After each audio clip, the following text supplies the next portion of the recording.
Let me just first welcome all of you here.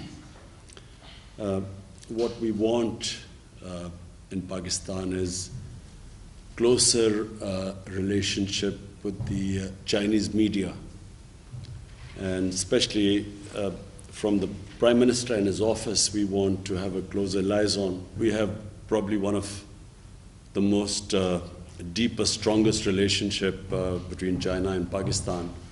But the interaction between our medias, our cultural interaction is not as good as a political relationship. So this idea, meeting today, is basically to improve this interaction. I especially want to take this occasion to congratulate China and the Communist Party. I think on its 100th, it is the anniversary of the CPC. Also, in Pakistan, we admire President Xi Jinping as one of the great statesmen of the modern world. We have admiration for him in Pakistan for two particular reasons. One, his commitment to fight corruption. The commitment that a society there must be rule of law in a society. In other words, the powerful must be brought under the law. And corruption is, when it destroys a country, it is when there is a corrupt elite which does not bring itself under the rule of law, and they are the ones who do the maximum damage. So I have watched the corruption drive, anti-corruption drive of President Xi Jinping, and we here in Pakistan are very impressed by the way he has so many high-level officials, ministerial-level people have been held accountable for their corruption. Secondly, and the most remarkable thing about China, which we all admire, is that the way they have brought so many millions of people out of poverty.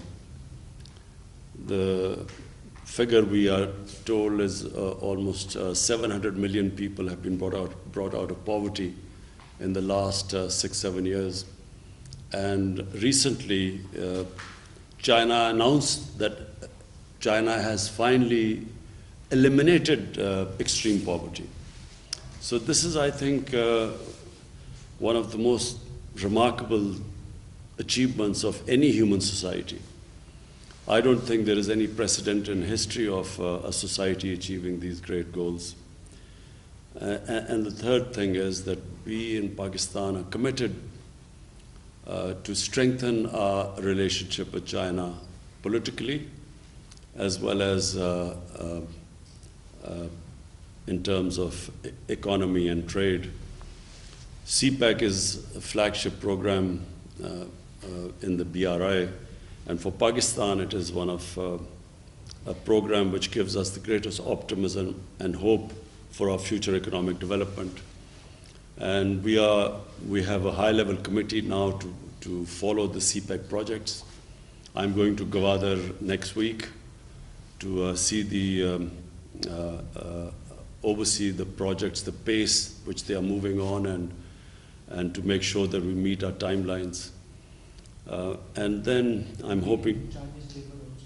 Yes, meeting the Chinese labor, who are working here, and yes, talk to them, interact with them.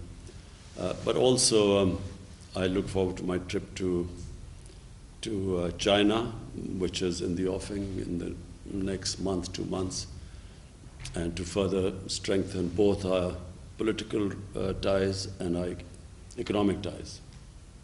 Please go ahead. So, as Your Highness just say, that in 2020, the Communist Party already make a huge success in helping its people eliminate poverty. Also, it helps the country to navigate its people throughout the pandemic while achieve the positive GDP growth. So, the CPC is continually using its people-centered policy, so towards its people and towards governing this country. So how do you comment on this people-centered policy, and how do you think is CPC's role in the development of China? You see, the CPC is a unique model. Until now, we were told that the best way of societies improving themselves is the Western system of democracy. And we were told that that is the best way of progress of a society. But what the CPC has done is that it has brought this alternate model, and they have actually beaten all Western democracies in the way they have brought up merit in the society. You see, what is remarkable, a society succeeds if that society has systems which bring two things forward: meritocracy and accountability. Accountability of the ruling elite, which means a transparent system, which is very important for progress, and secondly, which brings up merit in a society. So until now, the feeling was that democracy is electoral democracy is the best way, where you get merit, leadership based on merit, and then hold that leadership accountable. But what CPC has done is that without that electoral democracy, it has actually achieved that and much better. What I saw in China when I visited the Communist Party headquarters and when they gave us briefings, their system of sifting talent and then grooming it and bringing it up, for me, is probably more remarkable than any democratic electoral democracy does not bring up that sort of meritocracy or can hold people accountable. And third thing is that it's a very flexible system. You know, when they want to change something, that system allows them to bring a change. In our society, for instance in Pakistan, even in Western democracies, it's very difficult to bring change in a system because you're stuck in so many regulations, and democracy straitjackets you. So you cannot always do what is the best for the society because of all the impediments in our system. Whereas I find that in the greatness of the way China has improved so quickly is because they make changes very quickly. They feel that something is not working, they change it. The system allows them to change. And fourthly, of course, the long-term planning. They plan so far ahead. Sometimes in a democracy, you only, I mean in an electoral democracy, you only look for the next 5 years and it contradicts long-term planning. Hi, Prime Minister. Very grateful. Thank you for hosting this meeting online on Ocean from China Day. And another question, it's been 7 years since China and Pakistan established the diplomatic relationship as well as the friendship between the two. So among all the projects that the two sides have worked on, where do you see the future development direction and the cooperation direction of the China-Pakistan economic rail, and which areas could be the focus points in the next few years? And how do you think of the importance of such cooperation for both countries? Thank you. Yes, thank you. You see,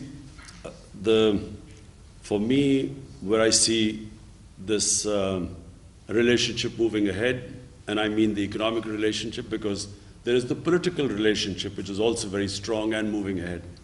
But purely the economic relationship, I see the next phase of CPAC. And the next phase is for Pakistan, which is very exciting.